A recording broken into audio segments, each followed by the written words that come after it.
Hello students. तो आज के लेक्चर के अंदर हम देखने वाले हैं कि असेंबली लैंग्वेज के अंदर स्ट्रिंग, जिस तरीके से हम सी लैंग्वेज के अंदर स्ट्रिंग करके एक टॉपिक आता है, ठीक है, तो वैसे ही यहाँ पर भी असेंबली लैंग्वेज के अंदर स्ट्रिंग के अंदर बहुत सारी इंस्ट्रक्शन दी जाती है कि किस तरीके से उसको यूज़ किया जाता है, ठीक है, किस तरीके से उसके अंदर कंडीशन लगाई जाती है, किस तरीके से लूपिंग के अंदर उसको लिया जाता है, ठीक है। तो ये सारी चीज़ें इस चैप्टर के अंदर हम देखने वाले हैं, ठीक है। तो असेंबली लैंग्वेज के अंदर स्ट्रिंग्स मतलब नंबर ऑफ कैरेक्टर्स या फिर क्या कलेक्शन ऑफ कैरेक्टर, ऐसे भी आप उसको बोल सकते हो, ठीक है। तो असेंबली लैंग्वेज के अंदर किस तरीके से यूज करेंगे तो उसके बारे में डिटेल में हम जानने वाले हैं। तो टॉपिक आ जाता है हमारे पास स्ट्रिंग।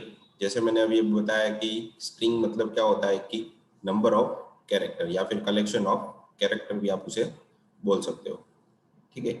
तो यहाँ पे लिखा हुआ है कि the variable length string can have as many character as required, मतलब उसको जितने कैरेक्टर की रिक्वायर्ड होगी वो उतने कैरेक्टर लेगा तो वो वन टाइप ऑफ एक स्ट्रिंग बन जाती है, ठीक है। Generally we specify the length of string by either of two types, two ways, दो तरीके से हम स्ट्रिंग की लेंथ को स्पेसिफाई कर सकते हैं। पहला टाइप है यहाँ पे एक्सप्लिसिटली स्टोरिंग स्ट्रिंग लेंथ, मतलब हम बाहर की साइड्स मतलब यूजर की साइड से भी हम स्ट्रिंग की लेंथ फिक्स करके देते हैं। या फिर यूजिंग अ सेंटिनल कैरेक्टर, मतलब उसके अंदर जो भी कैरेक्टर है वो वन टाइप ऑफ क्या रहेंगे, एक ASCII कोड के अंदर या BCD कोड के अंदर बाइनरी कोडेड डेसिमल के अंदर कन्वर्टेड रहेगा, मतलब जो सिस्टम है वो क्या समझेगा, ओनली फॉर नंबर ही समझने वाला है। पर यहाँ पे हम जो भी कैरेक्टर उसको दे रहे हैं वो क्या है कि वन टाइप ऑफ एक कैरेक्टर है, वन टाइप ऑफ सिंबल है, ठीक है। तो उस सिंबल को वो पहचान नहीं सकता, तो उसके लिए पहले से ही उसका एक कोड फिक्स होता है जिसे ASCII कोड बोला जाता है, उसकी मदद से ये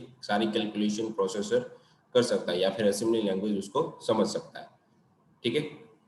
तो दो अलग अलग वे दिए गए इसके।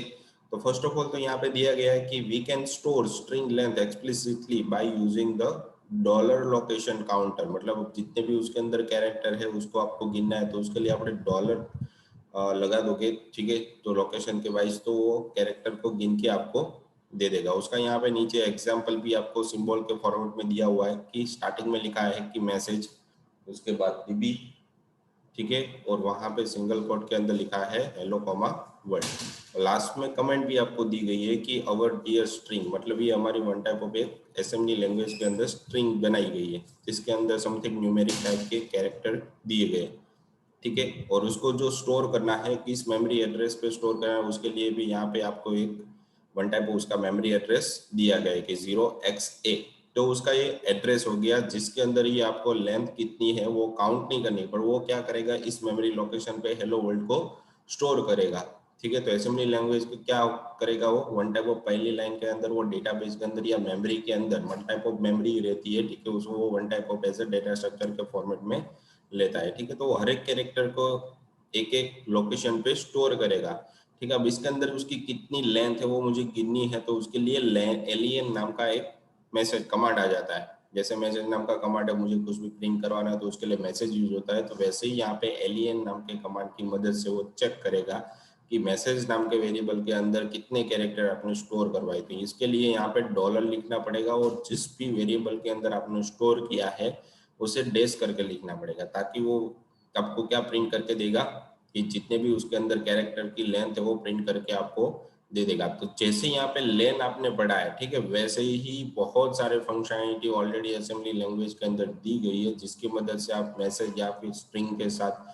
आप कोई भी प्रोसेस कर सकते हो, ठीक है। पर उसके लिए आपको क्या लगाना पड़ेगा, स्टार्टिंग में डॉलर लगाना पड़ेगा, ठीक है। तो यहाँ पे क्या दिया है, dollar point to the byte after last character of the string variable message, मतलब डॉलर कब लिखा जाता है कि वो लास्ट बाइट को कैलकुलेट करेगा, मतलब जो हर एक कैरेक्टर रहता है वो आपके पास वन टाइप ऑफ एक बाइट के फॉर्मेट है। जो यहाँ पे है H लिखा है वो एक बाइट है, E है वो एक बाइट है, क्योंकि एक कैरेक्टर को स्टोर करने के लिए एक बाइट की जरूरत पड़ती है। जैसे आपने सी लैंग्वेज में पढ़ा था वैसे ही यहाँ पर भी सेम एज इट इज होता है, ठीक है।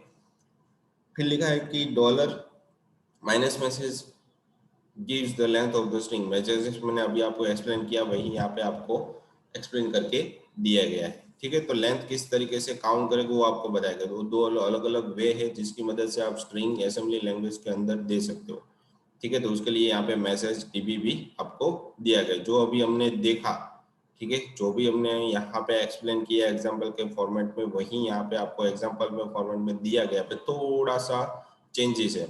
फर्स्ट लाइन तो यहाँ पे देखो सेम टू सेम है, message dB hello world 0xa, तो ये हमारी वन टाइप ऑफ स्ट्रिंग थी। उसकी लेंथ मुझे काउंट करवानी, तो उसके लिए यहाँ पे क्या दिया गया कि एलियन इक्वल टू 13, मतलब डायरेक्टली 13 आपको दिया गया। आप डायरेक्ट भी इस तरीके से भी लिख सकते हो।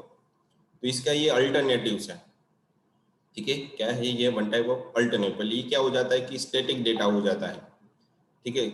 स्टैटिक डेटा मतलब क्या हो गया कि फिक्स आपने एक करके दे दिया है। अगर यहाँ पे आप स्ट्रिंग के अंदर कुछ भी हेलो लिखते हो तो यहाँ पे 5 कैरेक्टर, तो यहाँ पे आपको 13 नहीं रहेगा, जबकि वो आपका डायनेमिक लेंथ था। जितने भी मैसेज नाम के वेरिएबल के अंदर डेटा होगा उतना ही डेटा आपको कैलकुलेट करके देगा, इस तरीके से। तो ये one type of alternatives. You can store a string with a trailing sentinel character to delimit a string instead of storing a string length explicitly। मतलब बाहर की साइड से स्ट्रिंग को काउंट करना है, उसके अलावा फिक्स साइज से भी आप डेटा को चेकआउट कर सकते हो, मतलब फिक्स तरीके से उसकी लेंथ आप दे। तो ये हो गया अलग तरीके से, ये सेंटिनल मतलब फिक्स हो गया। और यहाँ पे आपको दिया गया है कि एक्सप्लिसिट मतलब डायनेमिकली आपको कैलकुलेट करना है, तो उसके लिए, ठीक है। तो यही आपको मैसेज दिया गया, message dB I am living it, और यहाँ पे 0, ठीक है। तो इस तरीके से आपको ये आउटपुट इनपुट आप दे सकते हो। तो ये स्ट्रिंग थी वन टाइप ऑफ। अब स्ट्रिंग की इंस्ट्रक्शन वो किस तरीके से कैलकुलेट होता है, तो उसकी भी वन टाइप ऑफ इंस्ट्रक्शन दी गई है। इस तरीके से आप उसके साथ कोई भी ऑपरेशन कर सकते हो, या फिर उसकी इंस्ट्रक्शन के बेस पे कोई भी डेटा को परफॉर्म करवा सकते हो आप, ठीक है। तो देखते हैं कि स्ट्रिंग इंस्ट्रक्शन के अंदर क्या क्या चीजें आती है।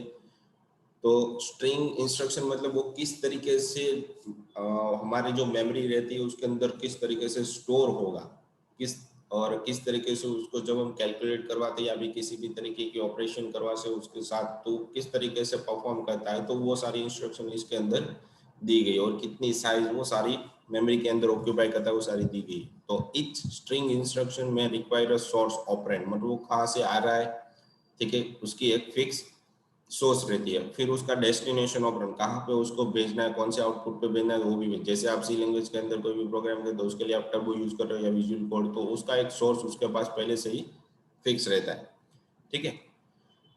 फॉर 32 बिट सेगमेंट, मतलब उसके अंदर जो भी आप डेटा भेजे वो one type of 32 bit segment के फॉर्मेट में सारा को, मतलब वो एक साथ आपके 4 बाइट भेज सकता है, ठीक है। और उसके हिसाब से वो सारा कैलकुलेट किया उसकी इंस्ट्रक्शन रीड आउट करेगा। String instruction use ESI and EDI register, मतलब दो अलग अलग तरीके के रजिस्टर। जैसे मैंने आपको पहले भी माइक्रो प्रोसेसर के टाइम पे बताया था कि इसके अंदर बहुत सारे अलग अलग तरीके के प्रोसेसर रजिस्टर यूज किए जाते हैं, ठीक है, जो अलग अलग वे से डेटा आ रहा है उसको वो मैनेज करके रखता है, ठीक है। Two point to the source and destination, मतलब कहाँ पे उसको भेजना है और कहाँ पे उसको कहाँ से लाना है, तो दोनों इस रजिस्टर के थ्रू सारा डिसाइड होता है, ठीक है। मतलब कौन सा इनपुट है और कौन से आउटपुट पे उसको भेजना है, वो सारा कुछ डिसाइड करता है ESI और EDI, मतलब दो अलग अलग, मतलब वो किस तरीके से आप एडिटर यूज करते हो उस पर डिपेंड रहता है। For 16 bit segment, however, SI and DI register are used, मतलब 16 बिट का आपके पास प्रोसेसर है तो उसके लिए ये SI और DI रजिस्टर का यूज होने वाला है सोर्स और डेस्टिनेशन के लिए, ठीक है। तो उसके लिए भी यहाँ पे बहुत सारे इंस्ट्रक्शन आपको दिए गए, ठीक है। तो there are 5 basic instruction for processing a string. जैसे मैंने आपको आगे बताया था कि प्रोसेस स्ट्रिंग के साथ किसी भी तरीके का ऑपरेशन करना हो या फिर प्रोसेस करनी हो, तो उसके लिए 5 तरीके के यहाँ पे अलग अलग इंस्ट्रक्शन दिए गए जो बेसिक है, ठीक है। तो यहाँ पे फर्स्ट ऑफ ऑल तो दिया गया है कि move, MOVS, this instruction move 1 byte, मतलब 1 बाइट, ठीक है, वो मूव करेगा। वर्ड और down double word of a data from memory location to another, मतलब एक मेमोरी लोकेशन में से वो डेटा को एक जगह से दूसरी जगह पे 1 बाइट के फॉर्मेट में ट्रांसफर करेगा, ठीक है। मतलब मूव का मतलब एक जगह से दूसरी जगह पर, मेमोरी लोकेशन फिक्स रहता है कि वहीं से उसको किसी दूसरी जगह पे इनपुट या आउटपुट पे भेजना है या फिर प्रोसेसर को देना है।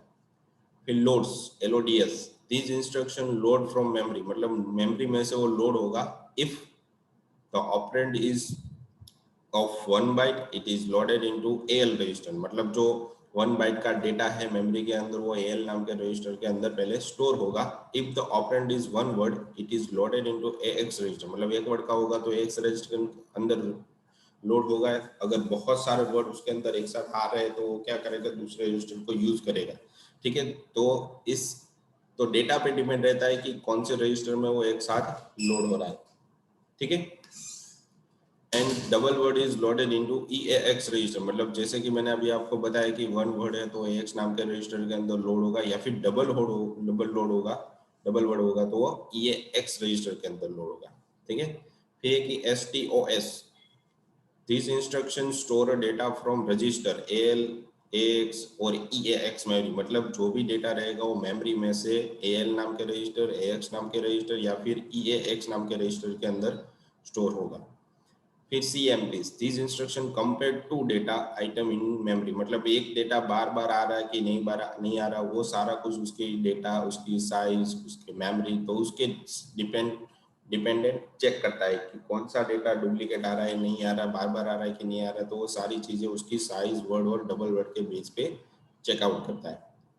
फिर SCAS, this instruction compare the content of the, मतलब उसके अंदर जो डेटा पड़ा हुआ है AL, AX या EX रजिस्टर के अंदर, उसको वो कंटेंट वाइज चेक करता है, कि बाइट वाइज चेक करता है कि बार बार ये रिपीट हो रहा है कि नहीं हो रहा। ठीक है, तो वो सारी चीजें यहाँ से वो रीड आउट, तो ये इसकी बेसिक इंस्ट्रक्शन थी। तो इसके डिटेल में हम जाएंगे कि मूव्स इंस्ट्रक्शन या फिर स्ट्रिंग इंस्ट्रक्शन के अंदर भी बहुत सारी फंक्शनलिटी अभी दी गई है। ठीक है, तो उसको भी हम रीड आउट करेंगे यहाँ से। Each of above instruction has a byte, मतलब जो ऊपर की जितनी भी इंस्ट्रक्शन यहाँ पे आपको दी गई है वो हर एक बाइट की थी, मतलब इसके अंदर एक ही बाइट का डेटा एक टाइम पे लोड होगा।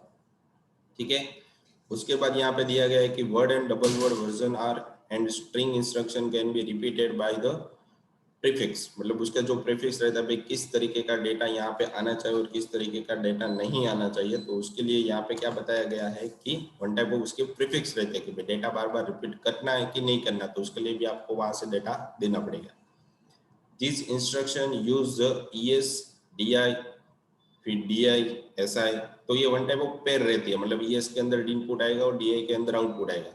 ठीक है, जो भी बीच में प्रोसेस होगी उसका आउटपुट DI के अंदर, वैसे ही यहाँ पे DS है और SI है, तो दोनों पेयर के फॉर्मेट में रजिस्टर रहते हैं, जिसकी मदद से जो भी इनपुट हम दे रहे हैं प्रोसेसर को और प्रोसेसर जो भी हमें आउटपुट दे रहा है, ठीक है, वो कौन से इनपुट या कौन से आउटपुट पे भेजना है वो सारा कुछ इस रजिस्टर पे डिपेंडेंट रहता है। where DA and SI register contain a valid offset, मतलब उसके अंदर कभी कोई डेटा आएगा तो उसके अंदर पहले से ही ऑफसेट होगा, भाई इसके पास पहले से ही डेटा पड़ा है कि नहीं पड़ा, कोई नंबर पड़ा है कि नहीं पड़ा। ठीक है, उसके पास कोई प्रोसेस होकर डेटा आया है कि नहीं आया, तो सारी कुछ पहले से ही फिक्स रहता है। अगर उसके पास डेटा आया होगा तो क्या करेगा कि उसको वापस डेटा नहीं भेज, मतलब जब तक वो क्लियर नहीं करता, आउटपुट के पास डेटा भेज नहीं देगा, तब तक वो दूसरा डेटा यहाँ पे एक्सेप्ट नहीं करता। फिर है कि SI is normally associated with DS, मतलब डेटा सेगमेंट के साथ, and DI always associate with ES, मतलब एक्स्ट्रा सेगमेंट के साथ। कभी भी उसको जरूरत पड़ती है एक्स्ट्रा डेटा स्टोर करने के लिए, तो इसके लिए बैकएंड में भी एक ES और यहाँ पे DS नाम के रजिस्टर की जरूरत होती है। ठीक, तो वहीं यहाँ पे सोर्स और ऑपरेंड के फॉर्मेट में नीचे की साइड पेयर के फॉर्मेट में आपको बताया गया है रजिस्टर। तो सोर्स ऑपरेंड इज एज्यूम्ड। ठीक है, तो यहाँ पे फिर क्या बताया कि जो भी सोर्स में से डेटा आ रहा है वो पहले से ही एज्यूम करके माना जाता है भाई इतने तरीके का या इस टाइप का डेटा यहाँ से आएगा। ठीक है, फिर उसकी बाइट पे डिपेंडेंट रहता है कि कौन से रजिस्टर पे, 16 बिट का एड्रेस है तो इस एड्रेस के अंदर स्टोर होगा, और 32 बिट का एड्रेस होगा तो इस रजिस्टर के अंदर स्टोर होगा। ठीक है, फिर उसके वर्जन कंपेयर करने के लिए भी यहाँ पे आपको बताए गए कि किस किस रजिस्टर के अंदर कौन सी बेसिक इंस्ट्रक्शन के अंदर कौन से रजिस्टर यूज होते हैं, कौन से ऑपरेंड यूज होते हैं, कितनी बाइट की जरूरत होती है। ठीक है, कौन से वर्ड आते हैं उसके अंदर, तो वो सारा चीज यहाँ पे बताया गया है। ठीक है, तो देखो स्टार्टिंग में मैं आपको बता देता हूँ कि मूव्स ये आपकी बेसिक इंस्ट्रक्शन है, वो कौन कौन से ऑपरेंड या रजिस्टर को यूज करता है, ES, DI और DS, EI, एक्स्ट्रा भी यहाँ पे सेगमेंट आ जाते हैं। फिर एक बाइट, कौन सी बाइट की जरूरत पड़ती है, मूव SB। ठीक है, ये कमांड आपको लिखना पड़ेगा। ठीक है, बाइट के फॉर्मेट में होगा, तो अगर डबल वर्ड के फॉर्मेट में पूरा एक वर्ड है तो उसके लिए एक पूरा का पूरा वर्ड एक साथ पढ़ लेगा। ठीक है, एक बाइट के फॉर्मेट में तो ये कमांड, पूरे बाइट के फॉर्मेट में अगर वर्ड है पूरा, ठीक है, कैरेक्टर वाइज आपको गिना है तो यहाँ पे SB आ जाएगा, और यहाँ पे वर्ड काउंट करना है तो SW आ जाएगा। ठीक है, और डबल वर्ड है तो उसके लिए SD। इस तरीके से ये सारे इंस्ट्रक्शन और उसके रजिस्टर यहाँ पे यूज होते हैं। आपको शायद दिख भी रहे होंगे, सेम टू सेम ही है, ठीक है, कुछ भी चेंजेस नहीं है। फिर मूव कमांड, तो डिटेल में हम जाएंगे कि मूव कमांड की मदद से एग्जैक्टली हम क्या कर सकते हैं।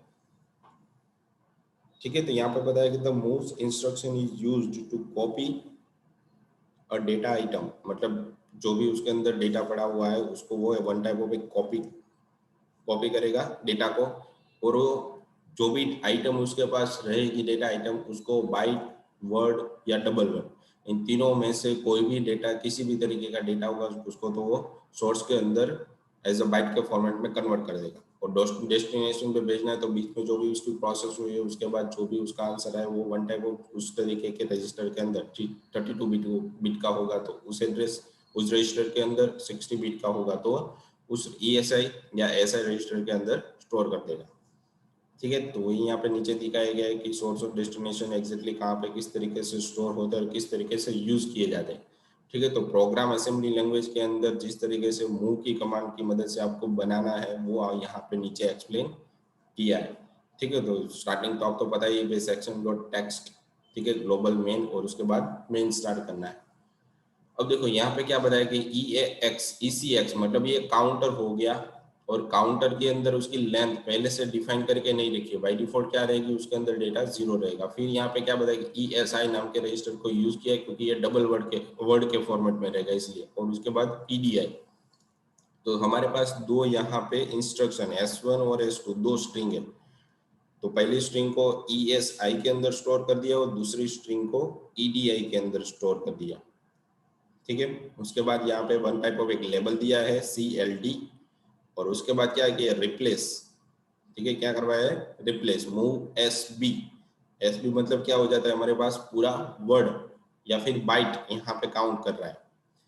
फिर क्या किया है कि 20 जो उसकी लेंथ है EDX की, ठीक है, वो ट्रांसफर करवाई। जैसे ही यहाँ पे एक कैरेक्टर काउंट हो जाएगा तो S2 के अंदर जो स्ट्रिंग रहेगी वो EX मतलब एक काउंटर के फॉर्मेट में कन्वर्ट करेगा, मूव करेगा। S2 के अंदर जो डेटा है ECX के अंदर आ गया काउंटर के फॉर्मेट में, उसके बाद EBX EAX, इस तरीके से सारा कुछ इनिशियलाइज होता है। तो यहाँ पे साइड में लिखा भी है, फाइल को डिस्क्रिप्ट करेगा, फाइल के अंदर प्रिंट करेगा, उसके बाद सिस्टम कॉल नंबर। ठीक है, तो इस तरीके से सारा डेटा कैलकुलेट किया जाएगा और लास्ट में आपको आउटपुट दे देगा जिस तरीके की भी आपके पास स्ट्रिंग की लेंथ होगी उतनी। ठीक है, तो मूव की मदद से आप डेटा को ट्रांसफर करके वो काउंट करते जाता है, कितना बाइट इसके अंदर या इसके वर्ड काउंट हुआ है, कितना कन्वर्ट हुआ है। ठीक है, तो वैसे ही यहाँ पे लोड्स के बारे में भी बताया गया था इन क्रिप्टोग्राफी। तो लोड्स का यूज कहाँ पे होता है कि किसी भी तरीके के डेटा को आप पास करवाते हो तो उस टाइम पे यहाँ पे क्या करना पड़ता है कि बहुत सारा डेटा हैक ना हो जाए, उसके लिए उसको इनक्रिप्टेड फॉर्मेट में ट्रांसफर किया जाता है, जो काम किसका रहता है, लोड्स का। ठीक है, तो यहाँ पे दिया गया कि in cryptography Caesar cipher is one of the simplest known encryption technique, मतलब ये time one type of encryption technique, मतलब बीच में कभी भी आप डेटा पास आउट करोगे तो क्या करेगा, आपको कन्वर्ट करके दे देगा सारा डेटा, और जब भी आपका आउटपुट आएगा तो वो आपको एकदम परफेक्ट फॉर्मेट में मिलेगा, जिस तरीके का इनपुट दिया उसी तरीके से आपको आउटपुट मिलेगा।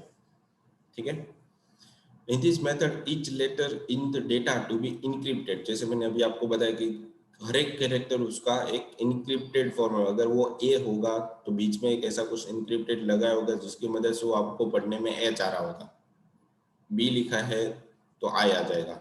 ठीक है, तो इस तरीके से बीच में एक स्पेसिफिक नंबर की मदद से उसको इनक्रिप्टेड फॉर्मेट में कन्वर्ट किया गया है। बाकी जब भी आउटपुट आएगा तो जो भी उसका आउटपुट रहेगा बाकी, ठीक है, तो वापस उसको डिक्रिप्टेड किया जाएगा। इस तरीके से आपको सही तरीके से आउटपुट मिलेगा और बीच में डेटा हैक भी नहीं होता।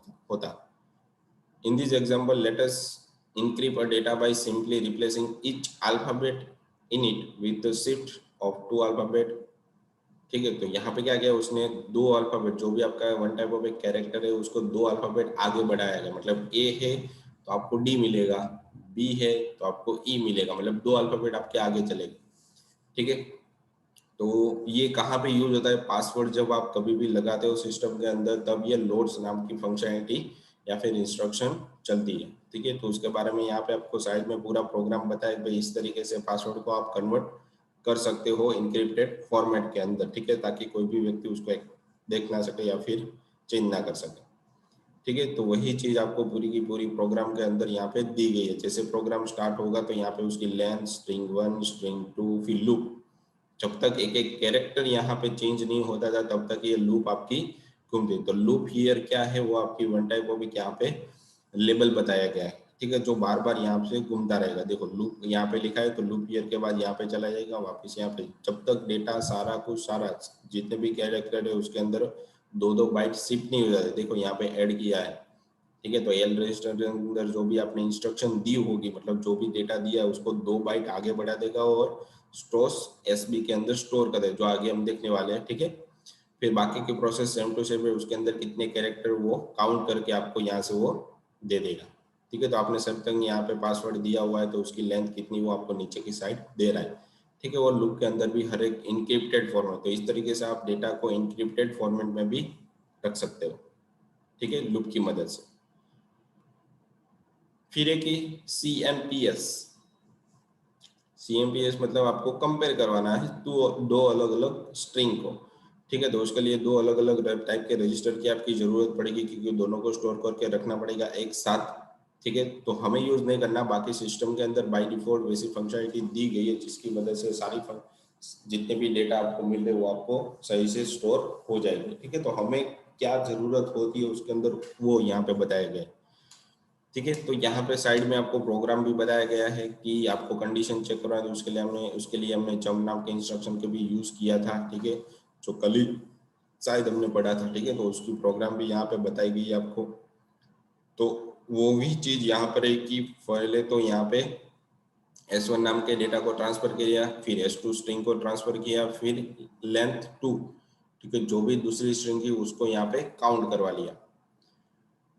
फिर यहाँ पे रिपीटेशन दिया है कि कंपेयर SB, मतलब जितने भी वर्ड है वो रिपीट तो नहीं हो रहे।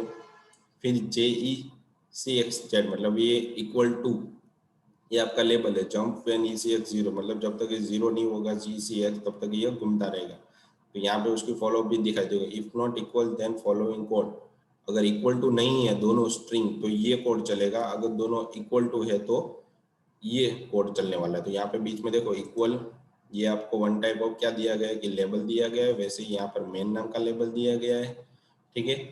तो इस तरीके से लेबल के फॉर्मेट में सारा कुछ वर्कआउट यहाँ तो जैसे ही आपकी प्रोग्राम खत्म होती है तो लास्ट में यहाँ पे एग्जिट है, तो इफ एल्स इस तरीके से यहाँ पे यूज होती है, ठीक है। और कंपेयर आप इस तरीके से दो अलग अलग स्ट्रिंग को करवा सकते हो। तो यहाँ पे दोनों को यहाँ पे लैन एनईक्यू और यहाँ पे मैसेज एनईक्यू इस तरीके से कंपेयर करवाया गया पे कितने कैरेक्टर उसके अंदर है या किस तरीके से स्टोर कर सकते हो और किस तरीके से नहीं कर सकते। कंपेयर नाम की प्रोग्राम के लिए, मतलब दो स्ट्रिंग को चेक करवाना, उसके लिए ये प्रोग्राम आपको यहाँ से अच्छी तरीके से दिया गया है। देखो असेंबली लैंग्वेज के प्रोग्राम बहुत ही टफ होते हैं, आपको एक एक लाइन या एक एक वर्ड आपको उसको समझना पड़ेगा, तभी आपको ये असेंबली लैंग्वेज समझ में आएगी, ठीक है। अगर आपको डिटेल में जाना है तो इसकी बहुत सारी फंक्शनलिटी अलग से नेट पे मिल जाएगी, उस पर आप डिपेंड कर सकते हो, फाइंड आउट कर सकते हो ये वर्ड क्या करता है, ये वर्ड क्या करता है, तो इस तरीके से सारा कुछ फाइंड आउट कर सकते हो, ठीक है। बाकी बेसिक चीज तो मैंने आपको यहाँ से बता दी है, ठीक है।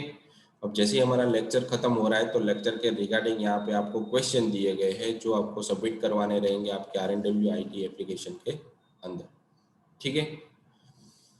तो आज हमने देखा कि स्ट्रिंग असेंबली लैंग्वेज के अंदर किस तरीके से यूज होता है और क्या क्या ज़रूरत रहती है उसके लिए, ठीक है। तो वो सारी चीज़ें हमने आज के लेक्चर के अंदर देख ली है, ठीक है। इसके बाद भी बहुत सारी फंक्शनलिटी जैसे एरे है, ठीक है, सब रूटीन, तो उसके बारे में आगे हम देखने वाले हैं, ठीक है। तो आज के लिए इतना ही था, थैंक यू।